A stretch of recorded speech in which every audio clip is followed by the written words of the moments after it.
Yo, what's going on, guys? This is Keaton with Hook 'em Whirls, and today's video is going to be kind of like a little vlog style. So I'm going to try to incorporate some of this into the videos and kind of show you guys what's going on. And we officially type the code in.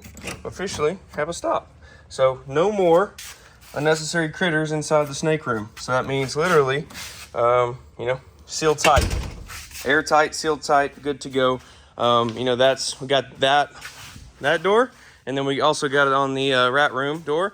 And kind of wanted to show you guys what's going on. So, had a bad series of events. We ran out of power again, which I ran out of power a lot, which led me to do what I just did, honestly. So, breaker box, main breaker.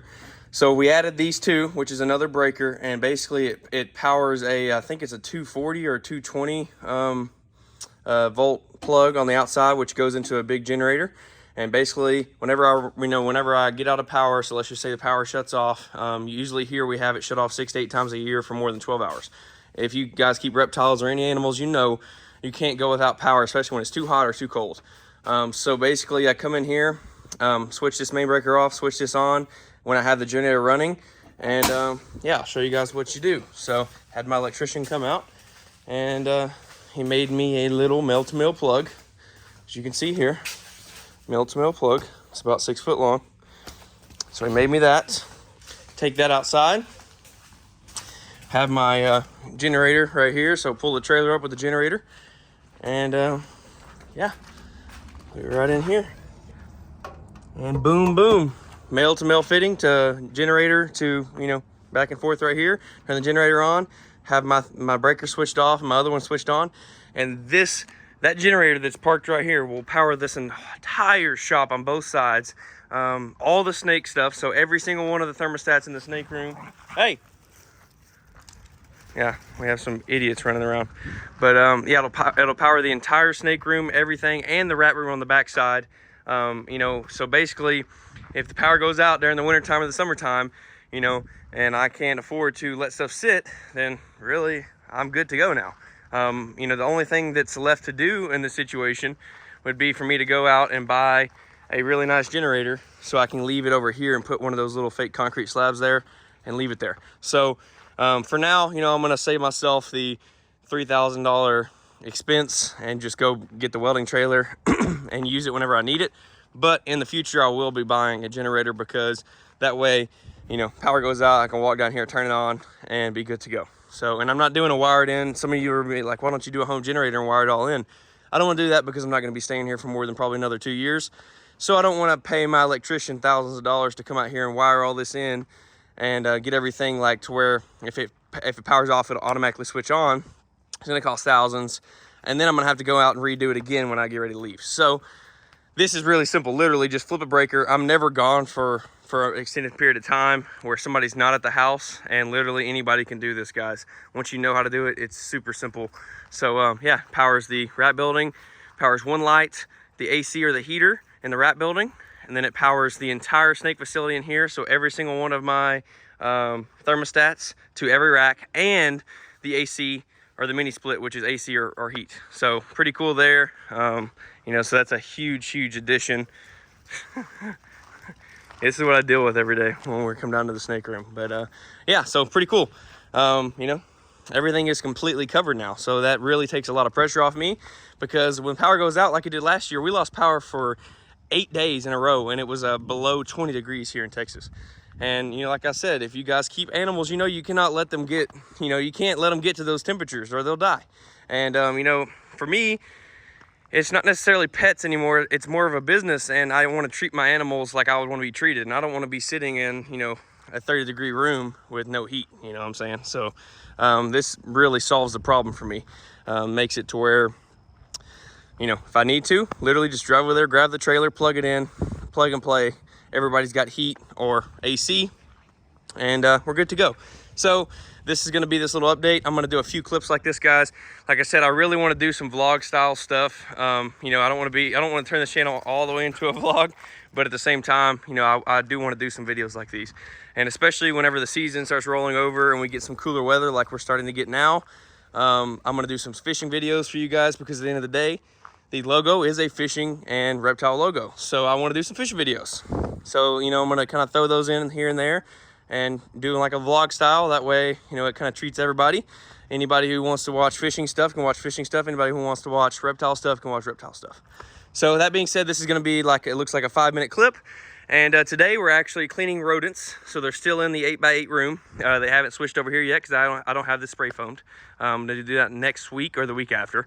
My electrician came and, like you saw in the last video, I'm good, got all my receptacles in, and everything's good to go. But we're still in this room over here. So that means today we are going to be cleaning rats. It's a week and 3 days in, so they need to be cleaned. And as you can see, we got over here, walk over here, we got some rodent food in yesterday. So ordered a chewy, and usually it comes in next day, but we had some complications, so they came in over the day or the 3-day span. But as you can see, there's 3 here, and I ordered 4 boxes of the I don't even know how you say it, rodent food, whatever. It gets the job done just because it's super simple shipping. It's free. It arrives next day. Eventually, I do have a buddy that's closer to San Antonio, who has his own food from his what's it called? Going mind blank, guys. From a gosh dang it. Anyway, from a company that's close to him. He has his own rodent food. They make him his own food, and you can buy it in a pallet, and it's super cheap. It's like 800 bucks a pallet versus literally, you know, $35 a bag for this. So we're doing this now. We're spending money. You know, it sucks, but it's good food. My rodents are happy with it. You know, they seem to produce well. So we're doing this and black sunflower seeds, and I'm gonna kind of cut this clip now, and the next clip I'm going to show you guys. I'm going to kind of do a quick rundown because I know a lot of you guys are interested in my rodent videos and how I did my rodents and how I plan to expand them and blah, blah, blah, blah. Anyway, so the next clip is going to be me showing you cleaning, what I do, you know, how I prepare a tub and how I look at a colony. So yeah, peace. All right, guys, what's going on? Next clip over. Sorry if I'm out of breath. I've been masked up in here, 3M mask for the past hour and 15 minutes with the AC off. Cleaning freaking rats. You know, this is the stuff they don't tell you about, guys, you know, when you see these big breeders. I mean, some of them have connections so they don't have to breed their own, but you know, if you're trying to hustle, and especially if you're early on, like, you know, like what we are here, you gotta breed your own rodents, guys, and you gotta make a little bit of money breeding them too to help cover some bills. So, you know, I don't have all the money in the world. You know, I'm 24 years old and trying to make my way. So, you know, that means you got to do the stuff that nobody else wants to do, and that's fuck with rodents. I hate them, guys. I absolutely hate them. If I could never see a rat again in my life, I would totally do that. If I could feed a snake a steak, then, you know, we'd be amazing. We'd be sitting perfect, but they don't. So right here, this is just kind of typical, guys. I have a big bucket right here. They're not going to stay in here all day. Don't worry about it. They're literally in there for probably 30 minutes while I'm cleaning. AC's running. It's pretty cool in here. It's already back down to like, I think 83, and it got pretty hot in here when I turned the AC off, but it's cooling down quick. So basically what I do, I'm going to kind of show you guys, since I got a lot of people asking questions about the rodent stuff. This is temporary right here, guys. I'm doing a 12x20. If you haven't watched my previous videos, go check it out. We just got all the electrical ran, and just waiting on a spray foam kit so I can get it insulated, and then waiting on my new rack system from a good buddy that's local to me. I'm gonna trade him a snake, and he's building me, I think it's like 17 foot long or something, rodent rack out of VE 35 tubs, I'm pretty sure, Vision tubs, 35. So it's gonna be pretty cool. Gonna have a whole lot more colonies than this. This rack's already spoken for. Probably gonna sell one more of these. And then I'm gonna keep this 70 series. So this is made out of 70 series tubs. I've had a lot of people ask me about this. I didn't make any of these, guys. I'm not the greatest woodworker, never claimed to be. And yeah, so I just got all these paid for, or you know, bought them from a guy. All this is just some dust from in here. I need to clean them off again. But yeah, no, they're still working perfectly for me. I just don't have enough room to expand in here. So that's why I wanted to go ahead and buy me a bigger space, and then obviously build me some racks. So that being said, like I said, one of these is going to be for sale. Probably going to hold on to this one, possibly this one, just because it's got some of the thicker wiring, and I'm probably going to get a few colonies of rats for some non-holdback snakes. Sorry, I'm going to put non-holdbacks on rats. Always a little bit easier for whoever buys snakes from us in the future. But yeah, so that being said, as you can see, that's what I pull at. I pull about that size. So that right there is considered a medium ASF, guys, in the ASF world. There's some larges in there too, but mostly mediums. I wait until mediums. I have a better growth rate. They grow better in the tubs, and they just seem to do better when I pull them as mediums. So I'm going to show you guys a typical colony here. So this is, I'm pretty sure, a 6 or I think it's a 7 to 1, guys.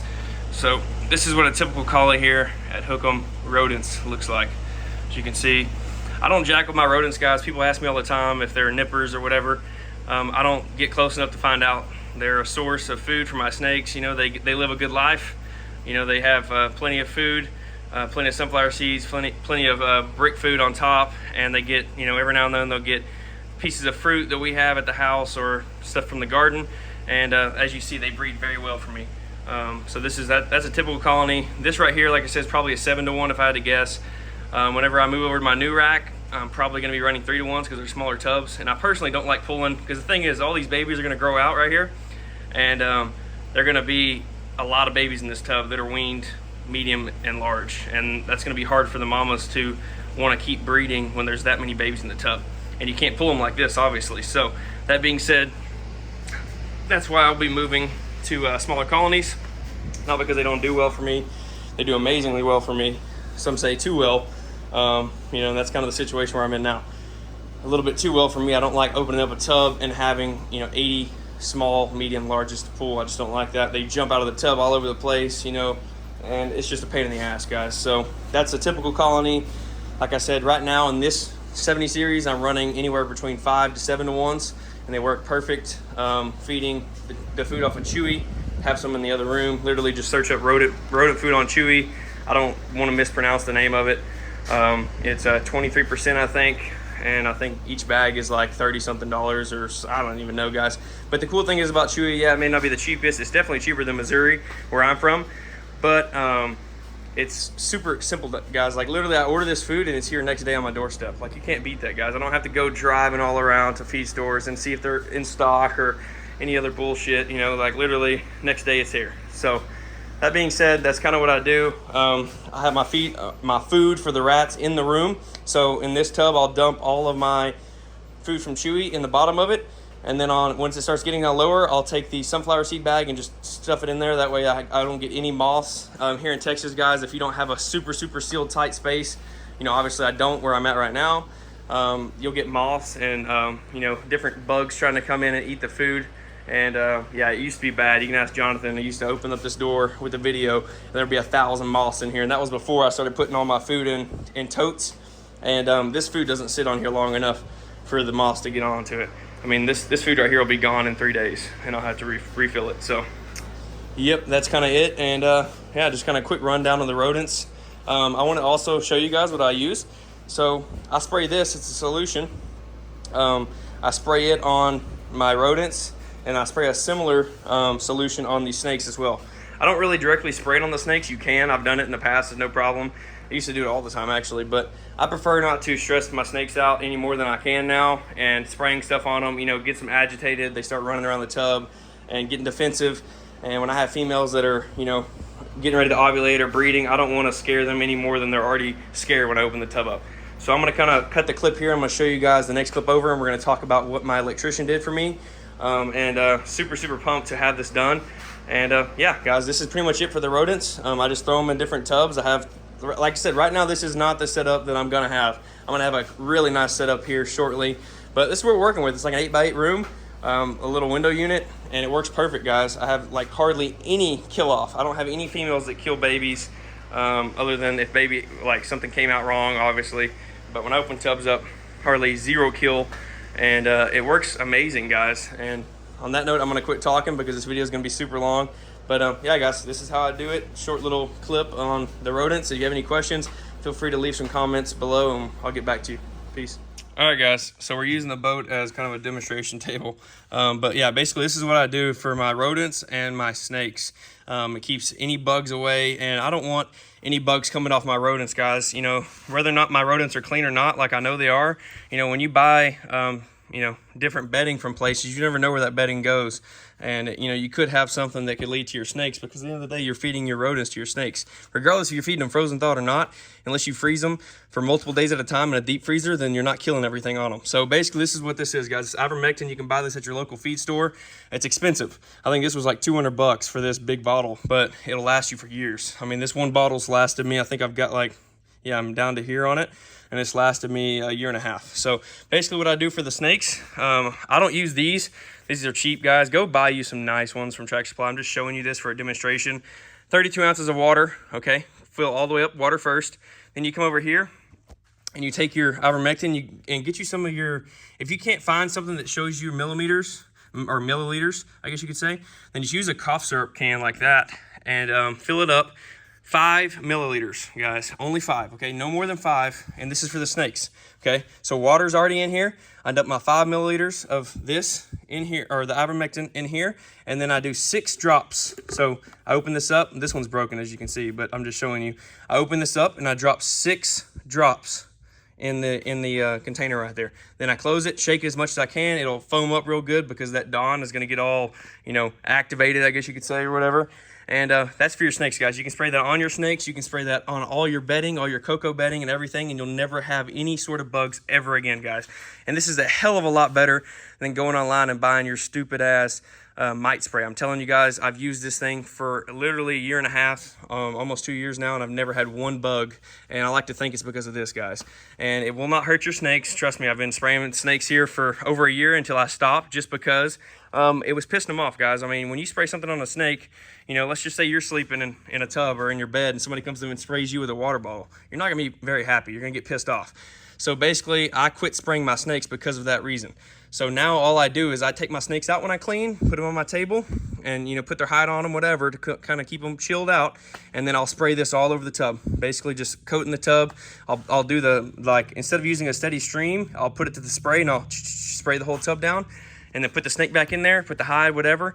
Make sure the water's clean. Make sure you pull the water out. Do not spray this around the water. You do not want this stuff in the water. You do not want your snake drinking this. It's obviously common sense, guys. You don't want your snake drinking chemicals, regardless if you buy that gay shit from freaking, what's it called? You know, all these sites where you can buy that stupid ass, they so-called mite spray that ends up killing people's snakes. Do not do that shit, guys. Just don't do it, okay? Literally just grab this, make it yourself. You know, it's a little expensive, but you can buy smaller bottles there. So that's what I do. 5 milliliters for the snake, 6 drops of Dawn. And I also do a carpet, so I put one in a different sprayer, and I do it for the carpet in the snake room.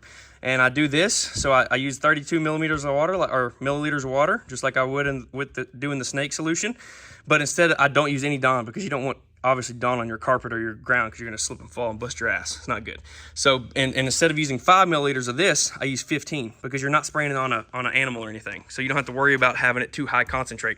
You want to kill anything, any bugs that come in your room, and you want to stop them from going in your room. And let's just say a cricket walks over this after you spray it for literally, I've had it last for almost a month, guys. Like, I spray every month, and every single time I had a cricket walk in my room, it was dead before I can go take it out.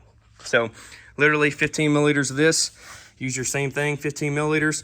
No Dawn and 32 ounces of water. Pour it in, shake it up, spray your whole entire carpet, your floor, let it dry, and you're good to go. You're not gonna have any problems with that. All right, guys, we're gonna make this quick. You've probably seen these two beauties in videos before. Right here we have a high OD fire clown. Right here we have a high OD inchy 100% head clown. So pick these girls up on a trade from Geo Reptile. Shout out. Really nice guy. We ended up doing a trade for a double visual I had for 3 snakes, these 2, and then a Firefly double head DG clown female. And these girls have put on a ton of size. This girl right here, she is about 1,400, almost 1,500 grams. This girl right here is 1,130-ish grams, something like that. Anyway, I want to show you this clip, guys, because obviously she's about to try to get my ass. But I wanted to get your guys' opinion, what I should breed to these 2 girls. They're going to be 2 years old about March next year. Yeah, so I need to figure out what I'm going to do with them and start planning for the future. As you can see, they're super nice examples. The sire to these 2, so they're sisters. The sire to these 2 came from Aussie Boyds. You know, freaking crazy animals there. Literally made OD. So the fact that they came from a snake that was bought from him to an inchy clown female, I think, just proves that they're you know, the Aussie line. So that's pretty freaking cool. And as you can see, they're super bright. I mean, super, super bright. And cannot wait. Anyway, I need your opinion, guys. So if you guys are following the videos, you know that we are picking up a male normal double het monsoon clown. He's huge, local, from a good buddy of mine that I actually met. Actually, funny how we met, but I'll say that for another video. He's probably watching this laughing right now. But yeah, he's got some really nice animals. We're gonna do a collection tour. That's probably gonna be coming up in the next few videos. I'm gonna show off his collection. I think he said he didn't mind, so pretty cool. But that being said, we're picking up that male, and then obviously have this male, which is a pastel super GHI chocolate het clown. So he's not a visual, but he's pretty cool. But I just need your guys' opinion. What would you like to see out of these two? Would you like to see me throw the male normal double het monsoon clown and, you know, hopefully hit some high OD clown that's possible het monsoon? Would you like to see that? Or would you like to see, you know, this male go into him and, you know, everything will be GHI, so I have a chance of hitting a fire pastel or a firefly GHI chocolate high OD clown? Obviously wouldn't be pushing any other project but clown, but, you know, still pretty cool. And then this girl's obviously just an inchy high OD het clown. So the only problem is there, if we don't hit visuals, they're all 66% hets, which obviously isn't the ideal. But I need to know if you guys want the double het monsoon clown male or the pastel super GHI chocolate het clown male, or if you think it's worth me investing in a black pastel red stripe combo male to hopefully get closer to the Pompeii project with adding high OD. You know, we don't really have a lot of money to spend right now. We've invested heavily in monsoon and puzzle, you know, but I have some of these projects, Jonathan does as well, that we're trying to still work on a lower scale. But as you know, this project right here is crazy nice, and these females are way too nice not to throw to something crazy. So would it be beneficial for me to try and purchase a male with either black pastel, red stripe, yellow belly, something like that, like the stepping stones to Pompeii? Would it be worth buying a male and doing it that way? Or would it be worth just sticking with what I got, you know, producing them this season, hopefully if they go, and going from there? Anyway, guys, I'm not going to keep this video any longer. I'll ramble all day long, especially talking snakes. As you see, again, beautiful females, beautiful females. I cannot wait to breed these girls. Anyway, that being said, please like, comment, share, subscribe, guys. It would mean the world. Let's grow this channel. I'm trying my hardest to get you guys videos that are quality. And yeah, we'll see you guys next week for another video and a few more shorts. Peace.